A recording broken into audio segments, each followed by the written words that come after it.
Good morning students. बेटा हम chapter पढ़ रहे थे हाइट एंड डिस्टेंस, और हाइट एंड डिस्टेंस क्लास 10 से 9.1 एक्सरसाइज के क्वेश्चन नंबर 1 और 2 मैंने आपको कंप्लीट करा दिए हैं। आज आगे देखते हैं हाइट एंड डिस्टेंस को। एक बार बेसिक्स सी चीज़ें जो उस दिन बताई थी दोबारा से एक बार बता रहा हूँ, फिर से एक बार देख लो। हाइट एंड डिस्टेंस क्या है, मैंने कहा है बेटा ये भी सारी की सारी डिपेंड करती है राइट एंगल ट्रायंगल के ऊपर। और राइट एंगल ट्रायंगल के अंदर जो ट्रिग्नोमेट्री में हमने रेशियो पढ़े हैं, सम एप्लीकेशन ऑफ ट्रिग्नोमेट्री नाम है चैप्टर का, जो हमने ट्रिग्नोमेट्री में रेशियो पढ़े हैं और जो हमने एंगल पढ़े हैं उनका यूज ही इस चैप्टर में भी है। ठीक है, एक राइट एंगल ट्रायंगल है तो हमें पता है बेटा कि एक एंगल है वो कितने डिग्री का होगा, 90 डिग्री का होगा। एक एंगल कितने डिग्री का होगा, 90 डिग्री का। अब बाकी के दो एंगल की पॉसिबिलिटी क्या बचती है बेटा, ये बचती है या तो ये एंगल 30 डिग्री का हो तो ये कितने का होगा, 60 का, और या ये एंगल 30 का हो तो ये कितने का होगा, 60 का, या ये 45 का हो तो ये कितने का होगा, 45। समझ आई बात। ये दो पॉसिबिलिटी बनती हैं बेटा अपने पास। जब दो पॉसिबिलिटी बनती हैं तो दो कॉन्सेप्ट बनते हैं। दो कॉन्सेप्ट किस तरह के कि यहाँ से अगर मैं एंगल ले लूँ बेटा कि 30, 60 और 90 और 45 डिग्री, 45 डिग्री और 90 डिग्री, ये दो पॉसिबिलिटी हो सकती हैं। जब ये दो पॉसिबिलिटी होंगी ना बेटा तो साइड का जो रेशियो होगा वो क्या होगा, 1:√3:2।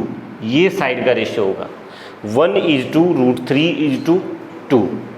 उसके बाद 1:1:√2।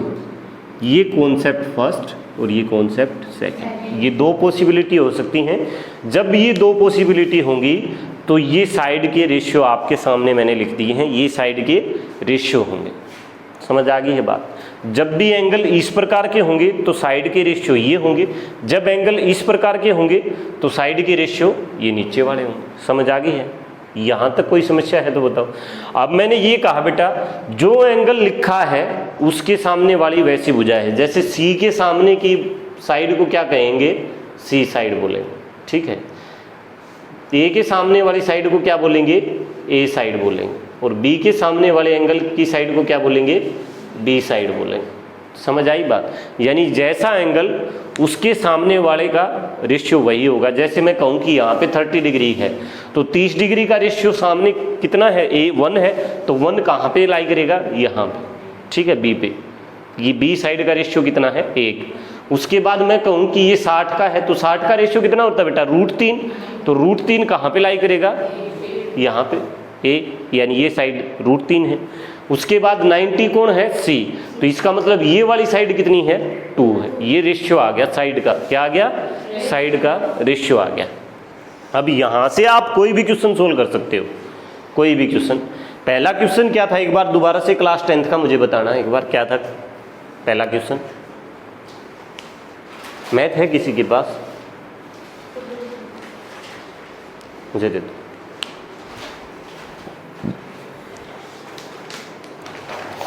इसने पहले क्वेश्चन में कहा था बेटा कि एक artist is climbing a 20 metre long rope which is tightly stretch and tied from top of vertical pole to the ground. Find height of pole if angle made by rope with ground level is 30 degree. उसने ये कहा कि एक circus का artist है, वो एक रस्सी पे चढ़ता है, क्लाइंबिंग का मतलब चढ़ना, जो कि एक ग्राउंड लेवल पे एक पॉइंट से बंधी हुई है। ग्राउंड लेवल पे एक पोल से कुछ दूरी पर बंधी हुई है। ठीक है, और यहाँ से वो इस रस्सी पे चढ़ना प्रारंभ करता है, और यहाँ पे जो एंगल ऑफ एलिवेशन बन रहा है वो कितने डिग्री का बन रहा है बेटा, 30 डिग्री का। और इस रस्सी की जो लंबाई है बेटा वो कितनी है, 20 मीटर है। तो उसने पूछा ये बताओ मुझे कि हाइट ऑफ पोल क्या है, कितने ऊंचे पोल के साथ वो रस्सी बंधी है। ठीक है, तो यहाँ पे एंगल कितने डिग्री का बनेगा बेटा, 90 डिग्री का बनेगा। किसी को डाउट है? अब 90 डिग्री के सामने वाली साइड का रेशियो कितना होता है, 2 होता है। यहां तक भी किसी को डाउट है? अच्छा, ये 30 हो गया तो यहाँ पे रेशियो क्या होगा बेटा, 1। और ये 60 हो गया तो यहाँ पे रेशियो क्या होगा बेटा, 2। हमने अपने हिसाब से साइड के रेशियो निकाल लिए हैं। अब कंपैरिजन बचता है, साइड की का कंपैरिजन बचता है कि हमने मेरे हिसाब से है ना, ये साइड होनी चाहिए 2, ये होनी चाहिए 1 और ये होनी चाहिए √3। लेकिन क्वेश्चन ने क्या कहा बेटा कि ये 2 नहीं 20 है, 2 नहीं 20 है। तो कितने गुना बताई, कितने गुना बताई, 10 गुना। तो क्वेश्चन में रखा प्रत्येक मान कितने गुना है, कुछ भी पूछे आपसे सब कुछ 10 गुना है। उसने पूछा हाइट ऑफ पोल बताओ, तो 10 मीटर या 10 सेंटीमीटर जो भी दिया था, 10 मीटर दिया है क्या, 20 मीटर दिया है, 1 मिनट, हाँ 20 मीटर दिया है। तो 10 मीटर हाइट ऑफ पोल। वो पूछ ले कि यहाँ से इस पोल से और इस पॉइंट के बीच की दूरी बताओ, तो कितनी हो जाएगी 10√3, कितनी हो जाएगी 10√3। तो बहुत ईजी है। अब क्लास 10th के बच्चे इस तरह से नहीं करेंगे बेटा, ठीक है। क्लास 10th के बच्चे किस तरह से करेंगे, क्लास 10th के बच्चे करेंगे, आपको इनसे रेशियो से कोई मतलब नहीं है। मैं दोनों चीज़ें लेके साथ इसलिए चल रहा हूँ कि 9th भी बैठी है और 8th भी बैठी है। वीडियो मुझे सब बच्चों को भेजना है, तो क्वेश्चन उठा सकते हैं हम किसी भी क्लास का, कोई मतलब नहीं है। क्वेश्चन बहुत ईजी हैं सारे के सारे, अगर कॉन्सेप्ट समझ आ गया तो क्वेश्चन बहुत ईजी हैं, ठीक है। अब कॉन्सेप्ट के ऊपर चलते हैं, कॉन्सेप्ट बना कैसे है। और आपको बेसिक अगर क्लास 10th के एग्जाम के अंदर इस क्वेश्चन को सोल्व करना पड़ा तो आप कैसे करोगे, ठीक है।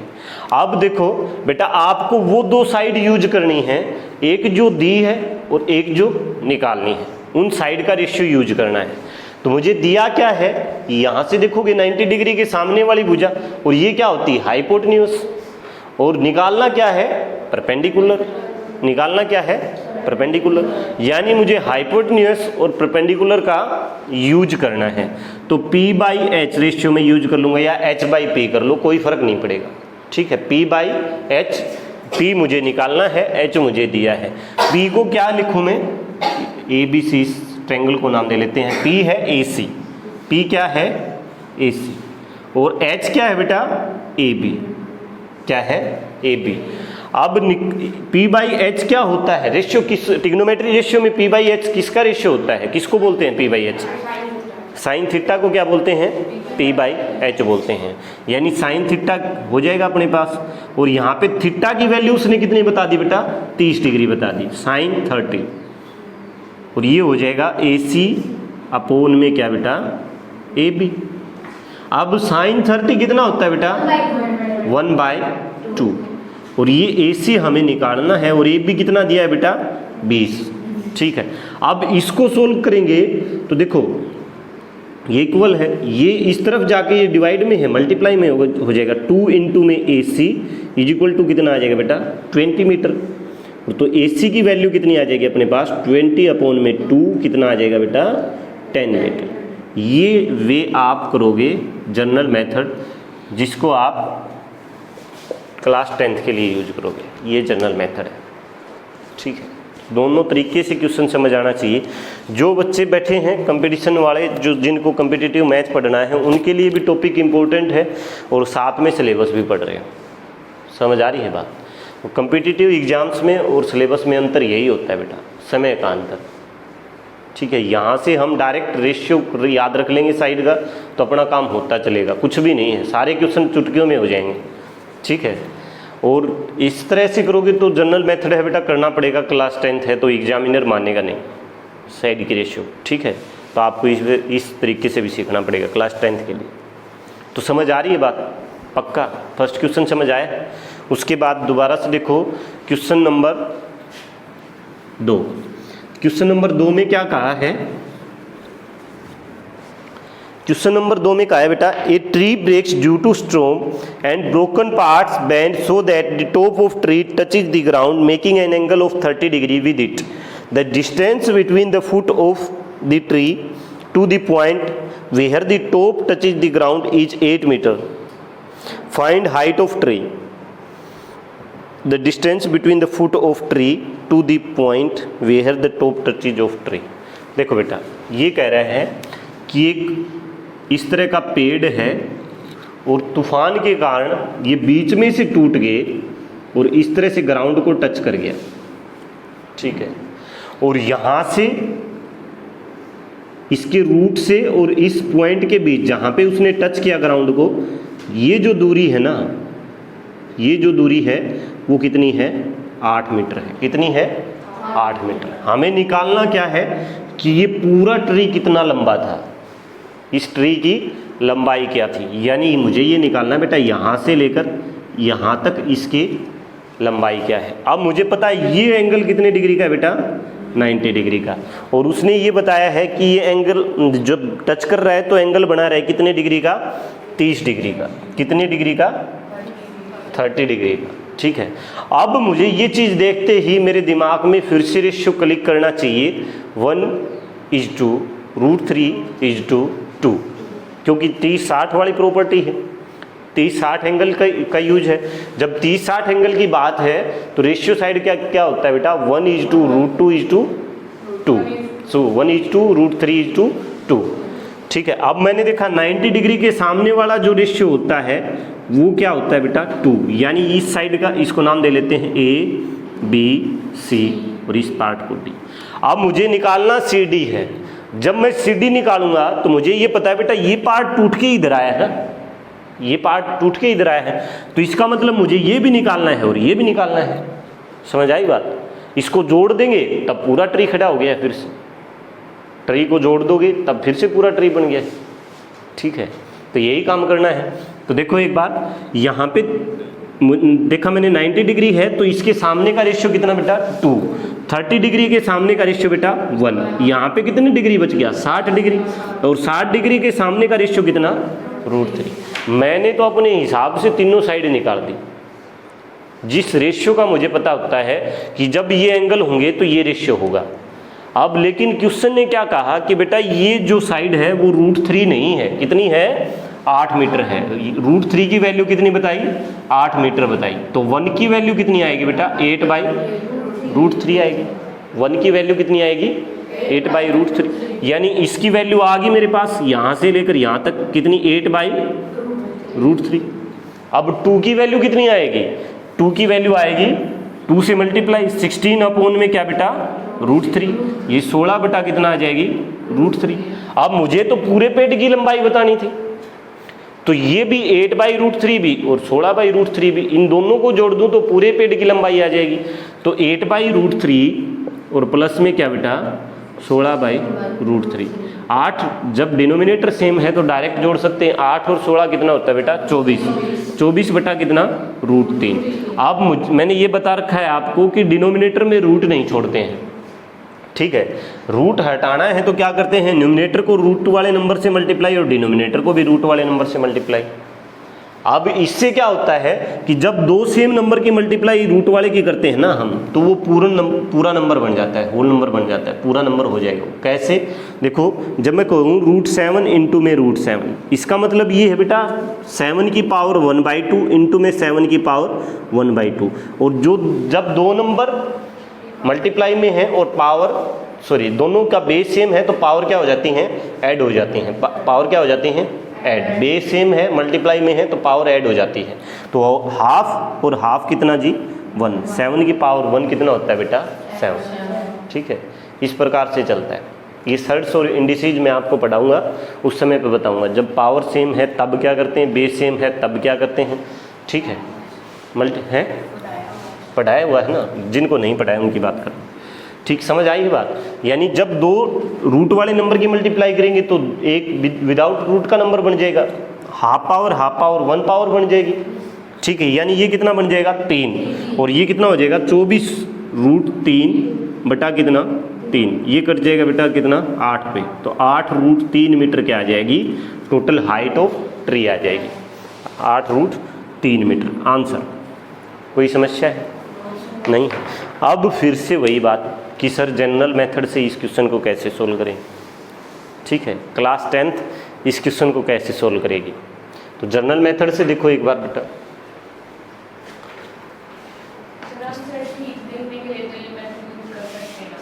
हाँ चेक करने के लिए कर सकते हैं, चेक करने के लिए कर सकते हैं कि मेरा क्वेश्चन ठीक है कि गलत है। और इतना कुछ करने की भी जरूरत नहीं बेटा, मुझे तो डायरेक्ट पहले ही पता लग गया था कि क्वेश्चन का आंसर 8√3 है। तुम्हें सोल्व करके दिखाया मैंने, देखो तुम डायरेक्ट अब दिमाग इस ब्रॉड लेवल पे इस तरह का हो जाना चाहिए हमारा कि मैंने देखा यहाँ पे जब एंगल 60 डिग्री है तो ये साइड मेरी √3 है और √3 की वैल्यू उसने दी है 8, तो 1 की वैल्यू कितनी होगी 8/√3। यहाँ पे 1 आना है तो 8/√3 और यहाँ पे 2 आना है तो 16/√3।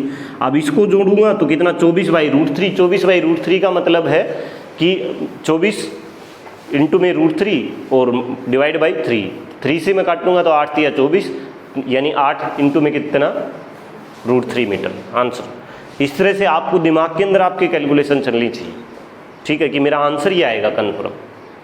समझ आ गई बात?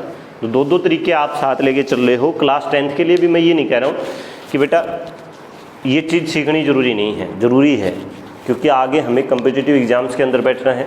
और मैं गलत कुछ नहीं बता रहा हूँ, ट्रिक कुछ नहीं करा रहा हूँ, मैं ये बता रहा हूँ कि बेटा जब ऐसे एंगल बनेंगे तो रेशियो साइड के ये बनेंगे, ठीक है, समझ आई है बात? अब इस क्वेश्चन को सोल्व करना पड़ा जर्नल मेथड से, तो देखो किस तरीके से सोल्व करेंगे। अब मैंने कहा है आपसे कि बेटा एक साइड तो मैं उसका यूज करूंगा जो मुझे दी है और एक साइड उसका यूज करूंगा जो मुझे निकालनी है। मुझे दिया क्या है, बेस, क्या दिया है, और एक बार h भी निकालना है और एक बार p भी निकालना है।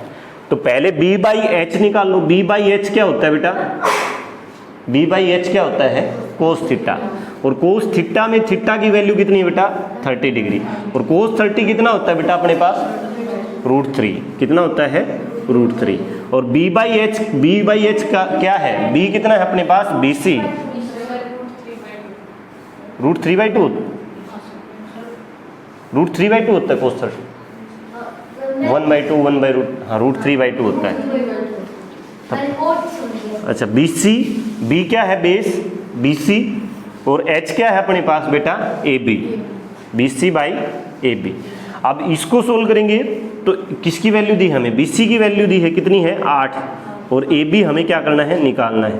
तो √3 में कितना हो जाएगा 2, ये आ जाएगा 8 दूनी 16 और इंटू में कितना बेटा, या फिर देखो इसको क्रॉस मल्टीप्लाई करोगे, इसको इसके साथ क्रॉस मल्टीप्लाई करोगे तो 8 दूनी कितना 16 इजिक्वल टू कितना आ जाएगा √3 इंटू में क्या AB की वैल्यू आ जाएगी बेटा अपने पास 16/√3 मीटर। तो ये आ गई अपने पास 16/√3 मीटर। यहाँ तक कोई मुझे बताओ दिक्कत है तो नहीं है। अब फिर से मैं बेस का यूज करूँ और परपेंडिकुलर का यूज कर लूँगा।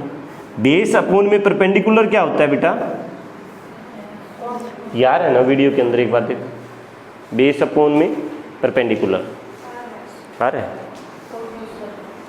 अभी और भी नीचे जगह होगी। अच्छा है, बेस अपॉन में परपेंडिकुलर क्या होता है बेटा अपने पास कोट थीटा, और कोट थीटा की वैल्यू कितनी है 30, और कोट 30 कितना होता है बेटा √3, और बेस कितना है अपने पास 8, और परपेंडिकुलर क्या है AC।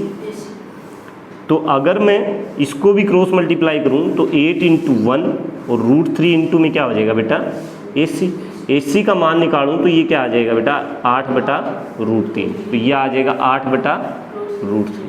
अब मुझे पता है निकालना क्या था CD, और CD क्या होगा बेटा, CD होगा अपना AC प्लस में क्या, AC प्लस में AB, क्या होगा AC प्लस में AB। अब AB का भी मेरे पास वैल्यू है और AC की भी मेरे पास वैल्यू, इनको दोनों को जोड़ देता हूँ। AB कितना है अपने पास 16/√3 और AC कितना है बेटा अपने पास 8/√3। वही चीज़ आ गई, डिनोमिनेटर सेम है तो डायरेक्ट जोड़ सकते हो 24/√3।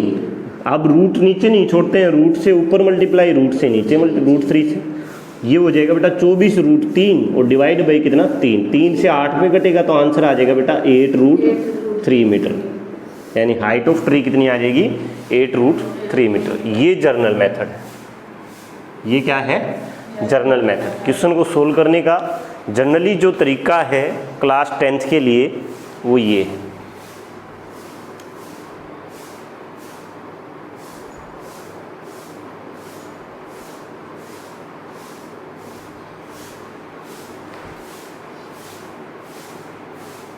समझ आई बात, कर दोगे इस क्वेश्चन को भी पक्का। अब क्वेश्चन नंबर 3 पे चलें। किसी को डाउट है क्लास 9th में, क्लास 8 नहीं, क्लास में? चलो, दोनों तरीके समझ आ रहे हैं ना, क्योंकि आपने ट्रिग्नोमेट्री को भी पढ़ा है। कल लेक्चर लंबा हो गया था क्या है, इसलिए कह रहा था पहले 20 मिनट समझ आ रही थी। देखो एक बार नेक्स्ट क्वेश्चन में उसने कहा है कि a constructor plans to install 2 slides for children to play in a park for children below of age 5 years and prefer to have slide whose top at height of 1.5 meter and is inclined an angle of 30 degree to the ground, where as the elder children she wants to have a step slide at height of 3 meter and inclined at an angle of 60 degree to the ground. What should be length of slide in each case? प्रत्येक case में slide की लंबाई ज्ञात करो। उसने कहा है कि एक झूले लगाने वाला मिस्त्री है, वो 2 तरह के झूले लगाना चाहता है। एक ऐसे झूले जो 5 साल से छोटे बच्चों के लिए हैं और एक ऐसे झूले जो बड़े बच्चों के लिए हैं। ठीक है, तो वो ये कन्फर्म करता है कि जो ये पोल रहेगा, इस तरह के जो झूले रहेंगे, उनमें एक की तो जो हाइट रहेगी वो बेटा रहेगी पोल की कितनी, 1.5 मीटर, यानी 1.5 मीटर ही ऊंचा होगा। किसी पॉइंट से ग्राउंड पे भी टच करेगा। यहाँ पे जो एंगल बनता है, एंगल ऑफ इंक्लिनेशन या एंगल ऑफ क्या, एलिवेशन, वो कितना बना है, 30 डिग्री। और उसने कहा है कि इस स्लाइड की आप क्या ज्ञात करो, हाइट या लंबाई ज्ञात करो। ठीक है, इसी तरह से दूसरी टाइप के जो झूले हैं वो इस तरह के होंगे जिसमें ये जो हाइट है, अच्छा ये बड़ी कर लेते हैं,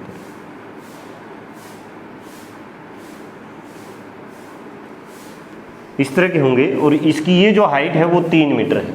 ठीक है, और इसको भी नाम दे लेते हैं ABC, इसको नाम दे लेते हैं PQR। ठीक है, इस तरह के 2 झूले हैं। ठीक है, और यहाँ पे जो एंगल ऑफ एलिवेशन बन रहा है वो 60 डिग्री बन रहा है। कितना बन रहा है, 60 डिग्री। तो उसने हमसे पूछा है कि इसमें भी आप स्लाइड की क्या ज्ञात करो, हाइट ज्ञात करो, और इसमें भी आप स्लाइड की क्या ज्ञात करो, हाइट ज्ञात करो। तो हमें कोई परेशानी नहीं है बेटा। अगर ये 30 डिग्री का है तो ये कितने डिग्री का है, 90 डिग्री का, 90 डिग्री का है। अब अगर ये 90 डिग्री का है तो सामने वाली साइड कितनी है बेटा, और अगर ये 30 का है तो सामने वाली साइड कितनी है बेटा, अपने हिसाब से 1। ये रेशियो बता रहा हूँ, साइड का रेशियो। तो ये एंगल कितने डिग्री का बचेगा, 60 का। तो इसके सामने वाली साइड का रेशियो क्या बचेगा, √3। अगर इसकी वैल्यू, एक की वैल्यू 1.5 है, एक की वैल्यू 1.5 है, तो कितने गुना है, 1.5 गुना है। तो क्वेश्चन में रखा प्रत्येक मान कितने गुना है, 1.5 गुना है। तो 2 की वैल्यू कितनी होगी बेटा, 3 मीटर। 2 की वैल्यू कितनी होगी, 1.5 गुना 2, और 1.5 गुना 2 कितना होता है, 15 दूनी 30, एक डिजिट छोड़ के डेसिमल लग जाएगा, तो 3 मीटर। Answer, question solve. ठीक है, अब उसके बाद इसने ये कहा कि ये 60 का है। अगर ये 60 का है तो इसके सामने की जो साइड है उसका रेशियो कितना है, √3, यानी √3 की वैल्यू कितनी है, 3 मीटर है। √3 है वो 3 मीटर है, तो एक किसके बराबर होगा बेटा, 3/√3। एक कितने के बराबर होगा, यहाँ पे 90 डिग्री बनेगा, हमें निकालनी 90 डिग्री के सामने वाली, तो गुणा में 2, तो यानी इस 2 की वैल्यू निकालेंगे तो कितना, 3/√3, और गुणा में कितना बेटा, 2, तो यह आ जाएगा 6/√3। अब √3 से ऊपर मल्टीप्लाई और √3 से नीचे मल्टीप्लाई, तो ये आ जाएगा 6√3 डिवाइड बाई कितना, 3। इससे काटोगे 2 पे तो ये आ जाएगा 2√3, तो ये आ जाएगा बेटा 2√3 मीटर। आंसर है इसका। अपने हिसाब से, कंपटीशन वाले हिसाब से तो हमने क्वेश्चन को सोल्व कर दिया है। 30 सेकंड का टाइम मेरे ख्याल से मैक्सिमम लग रहा है, आप आराम से कर सकते हो क्वेश्चन। ठीक है, केवल रेशियो को कंपेयर करना है। क्या है ये, रेशियो को कंपेयर, यानी जहाँ पे उसने हम बता रहे हैं कि इसकी वैल्यू √3 होनी चाहिए, वो कहेगा √3 नहीं है, ये है। तो हम वहाँ पे क्या कर रहे हैं, कंपैरिजन ऑफ रेशियो कर रहे हैं। क्या कर रहे हैं, ठीक है। अब हमने उस कंपैरिजन से अपनी ओरिजिनल साइड निकाल के बता दिए हैं आंसर। ये तो अपना हो गया है कंपटीशन के लिए मेथड कि हम डायरेक्ट अगर वैल्यू निकालनी पड़ जाए कि स्लाइड की हाइट कितनी है या फिर बेस से उस पॉइंट की दूरी कितनी है जहाँ पर झूला टिका हुआ है, ठीक है, ये चीज़ें पूछ ले तो हम डायरेक्ट बता देंगे, कोई समस्या नहीं। अब दूसरी बात आती है बेटा साथ ही साथ जर्नल मेथड की। जर्नली हम किस मेथड को यूज करेंगे क्लास 10th के लिए, ठीक है। तो क्लास 10th के लिए आप क्या यूज करोगे वो देखो बेटा।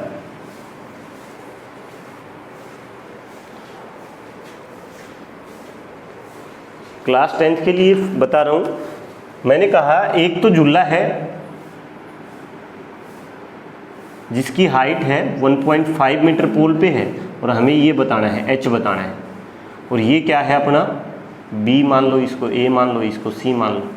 ये 90 डिग्री है और ये एंगल बना रहा है 30 डिग्री, ठीक है। अब फिर कह रहा है कि एक और झूला है जिसके पोल की हाइट कितनी है, कितनी है 3 मीटर। हमें ये बताना है ये h कितना होगा। इसको P मान लो बेटा, इसको Q मान लो और इसको R मान लो, और ये एंगल बताया कितने डिग्री का होगा, 60 डिग्री का। कितने डिग्री का होगा, ठीक है। अब हमें क्वेश्चन को सोल्व करना है जनरली बेस, जनरल मेथड, ठीक है। तो पहले मैं इस फिगर को उठाता हूँ और इसको सोल्व करता हूँ, ठीक है। अब इस फिगर में मैंने देखा कि बेटा जो एंगल बन रहा है वो 30 डिग्री का बन रहा है और जो साइड मुझे दी है वो कौन सी दी है, परपेंडिकुलर दी है, और मुझे निकालना क्या है, हाइपोटेन्यूज। तो परपेंडिकुलर अपॉन हाइपोटेन्यूज क्या होता है बेटा, साइन थीटा, और साइन थीटा की वैल्यू कितनी है 30 डिग्री, और P कितना है अपने पास AB, और H कितना है बेटा AC। साइन 30 कितना होता है बेटा 1/2, तो AB बाई AC की वैल्यू दी है क्या, सॉरी AB की दी है कितनी 1.5, और divide by AC is equal to हो जाएगा 1/2। अब इसको क्रॉस मल्टीप्लाई करेंगे तो ये हो जाएगा बेटा 1.5 इंटू में 2 इज इक्वल टू क्या हो जाएगा, इसकी मल्टीप्लाई इसके साथ, इसकी मल्टीप्लाई इसके साथ। 1.5 की 2 से गुणा करेंगे तो कितना आएगा 3 मीटर, यानी AC की वैल्यू कितनी आ गई बेटा अपने पास 3 मीटर। यही हमने निकाली थी कि नहीं निकाली थी, ठीक है। तो ये अपना पहला जर्नली मेथड से एक पार्ट क्वेश्चन का सोल्व हो गया है, ठीक है। अब दूसरे फिगर को उठाते हैं बेटा, इस वाले फिगर को उठाते हैं, ठीक है।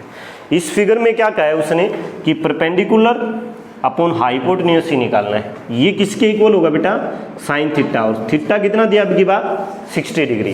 साइन 60 की वैल्यू कितनी होती है बेटा √3/2, और P कितना है अपने पास, परपेंडिकुलर कितना है 3 मीटर, और हाइपोटेन्यूज कौन है PR है, PR हमें निकालना है। तो PR निकालेंगे तो क्रॉस मल्टीप्लाई करेगा ये इसके साथ, 3 दूनी कितना 3 इंटू में 2 इज इक्वल टू √3 इंटू में PR। ये सोल्व करेंगे तो आ जाएगा बेटा 6 इज इक्वल टू √3 इंटू में PR, और PR की वैल्यू आ जाएगी बेटा 6/√3। अब √3 मैं डिनोमिनेटर में छोड़ता नहीं, तो ऊपर भी √3 से मल्टीप्लाई, नीचे भी √3 से, ये ऊपर हो जाएगा 6√3 और नीचे हो जाएगा बेटा 3 से कट जाएगा तो 2√3 मीटर के आ जाएगा अपना आंसर। यही हमने निकाला था कि नहीं निकाला। तो ये जर्नल वे है, ये जर्नल तरीका है क्वेश्चन को सोल्व करने का। कर दोगे बेटा, कोई समस्या है, परेशानी है तो बताओ। नहीं है, 2 तरीके से मैथ को पढ़ रहे हो, ठीक है। कंपटीशन के लिए किस तरह से मैथ को सोल्व करते हैं, और अगर जनरली वे से हमें क्लास 10th को पढ़ना है तो हम क्वेश्चन को किस तरह से सोल्व करेंगे, ठीक है। दोनों तरीके से कर रहे हो। अच्छा, कितने क्वेश्चन हो गए हैं 3, एक क्वेश्चन और करा दें क्या हैं, अच्छा बता देना, तुम थक जाओ वहीं पे रुक जाएंगे। थक गया है क्या, नींद आ रही है। आज ट्रिग्नोमेट्री पीछे की पूछूंगा बेटा, ठीक है। क्वेश्चन करवा के देखूंगा, अगर नहीं करके दिखाए तो फिर चेक करेंगे, कॉपी चिल्ला रहे थे।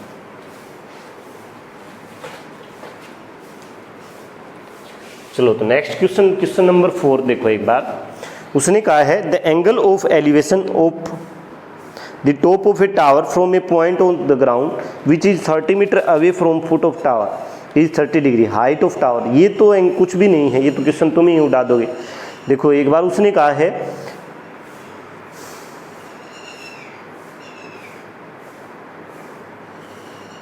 ये कह रहा है the angle of elevation of top of a tower from a point on the ground, एक पॉइंट से और एंगल बन रहा है कितने 30 डिग्री, और which is 30 metre away from foot of tower, यानी जो पॉइंट है और फुट ऑफ टावर है उसके बीच की दूरी कितनी है 30 मीटर है। तो आपको निकालना क्या है बेटा, आपको निकालना है फाइंड हाइट ऑफ टावर। उसने ये कहा है कि एक टावर से इस तरह से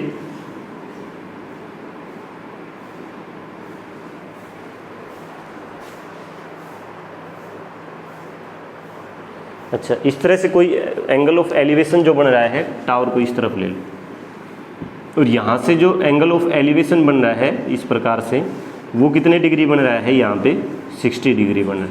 और इस पॉइंट से और इस पॉइंट के बीच की जो दूरी है बेटा वो कितनी है, कितनी बताई है, 30 मीटर बताई है, 30 मीटर बताई, 30 मीटर मेरे ख्याल से एंगल भी 30 ही बताया, एंगल 30 डिग्री बताया है।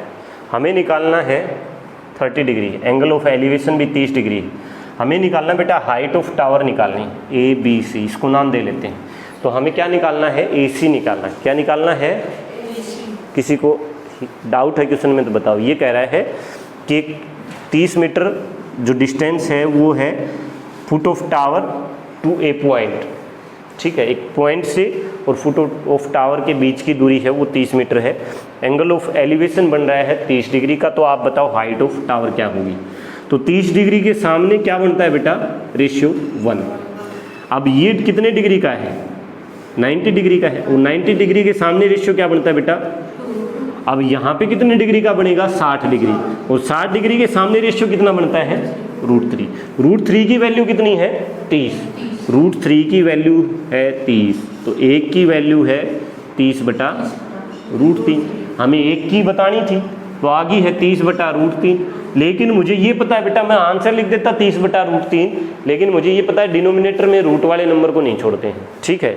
तो क्या करोगे, न्यूमिनेटर में भी √3 से मल्टीप्लाई और डिनोमिनेटर में भी √3 से मल्टीप्लाई, ये कितना हो जाएगा 30√3 और डिवाइड बाई कितना 3, तो ये आ जाएगा बेटा 10√3 मीटर। कितना आ जाएगा, यानी ये आ जाएगा अपने पास 16 हो गए 10√3 metre. Answer height of tower, question 100, ठीक है, कर दोगे पक्का, इजी है, मुश्किल तो नहीं लग रहा है ना, पक्का। ये वही एकक नियम यूनिटरी मेथड बना दिया है मैंने इसको, इस टॉपिक को। √3 की वैल्यू ये है तो 1 की वैल्यू बताओ, 3 की वैल्यू ये है तो 1 की वैल्यू बताओ, 2 की वैल्यू ये है तो 1 की वैल्यू बताओ, है बहुत इजी हो गया ना। बस यही चीज़ तो याद करनी है और तो कुछ है ही नहीं। ये 2 कॉन्सेप्ट याद किए और पूरा टॉपिक सो तुम्हारे लिए नहीं है, जुट्ठियाँ भर रही। चलो बेटा अब इसको जर्नल मेथड से भी देख लेते हैं, ठीक है। जर्नल मेथड से देखो बेटा, उसने हमें बताया है कि ये साइड 30 मीटर है और हमें निकालना है अपना परपेंडिकुलर। तो उसने हमें बेस दिया, base upon perpendicular. Base upon perpendicular क्या होता है बेटा, क्या होता है, कोस थीटा। क्या होता है, कोट होता है, PBPH, हाँ कोट होता है बेटा, कोट थीटा।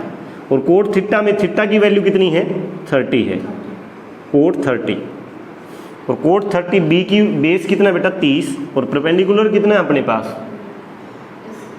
परपेंडिकुलर कितना है, निकालना है परपेंडिकुलर AC। कोट 30 की वैल्यू कितनी आ जाएगी बेटा अपने पास, √3, और ये हो जाएगा कितना 30/AC। अब AC की वैल्यू निकालेंगे तो क्रॉस मल्टीप्लाई करेगा ये। अब ये क्रॉस मल्टीप्लाई करेगा 30 के साथ 1 की मल्टीप्लाई करेंगे तो 30 इंटू में AC की मल्टीप्लाई करेंगे बेटा √3 के साथ, तो इंटू में √3 आ जाएगा। अब √3 इस तरफ जाएगा तो AC = आ जाएगा 30 में कितना √3, और ये इसको सोल्व करेंगे तो 30/√3 इंटू में √3 और डिवाइड बाई √3। अब 30√3 आ जाएगा बेटा, और डिवाइड बाई कितना आ जाएगा 3, 3 से कट जाएगा 10 पे, तो आंसर आ जाएगा बेटा 10√3 मीटर। ये जर्नल में है, ये जर्नल मेथड है क्वेश्चन को सोल्व करने का क्लास 10th के लिए, ठीक है। तो क्वेश्चन नंबर 1 से लेकर क्वेश्चन नंबर 4 तक आज मैंने दोबारा से करा दिए हैं। अगर किसी बच्चे को कोई प्रॉब्लम है तो मुझे बताओ। फिर से मैं बता रहा हूँ, आपको वीडियो मिल सकती है हाइट एंड डिस्टेंस के नाम से, यूट्यूब के ऊपर मेरे चैनल पे आपको क्लास ग्रुप में भी मिलेगी। क्वेश्चन जनरली पहले क्लास की हम सोल्व कर रहे हैं, क्लास 10th के सारे क्वेश्चन हम कम्पिटिटिव मेथड से भी सोल्व करेंगे और जनरल मेथड से भी सोल्व करेंगे, ठीक है। तो क्लास 10th के लिए भी आप ध्यान रखो, और जनरली मेथड तो हो ही गया क्लास 10th के लिए, और कंपटीशन वाले तरीके से सारे बच्चे 8th से ऊपर सब देख सकते हैं, 8th 9th और 10th सब के लिए ज़रूरी टॉपिक है। कुछ नहीं है बेटा, रेशियो याद करना है, रेशियो याद किया तो कंपैरिजन ऑफ रेशियो है, और ये चीज़ हम क्लास 6 में पढ़ चुके हैं, कंपैरिजन ऑफ रेशियो, रेशियो का कंपेयर करना, रेशियो को कंपेयर करना, ठीक है। तो मेरे ख्याल से अब भी कर लो, ठीक है। और कंपटीशन में पहले टॉपिक से लेकर परसेंटेज से लेकर लास्ट तक हम कंपैरिजन ही पढ़ते हैं, ठीक है। समझ आई बात? कोई किसी को कोई डाउट है तो बताओ, नहीं है पक्का? कर लोगे क्वेश्चन 4 तक? ठीक, ओके बेटा, थैंक यू।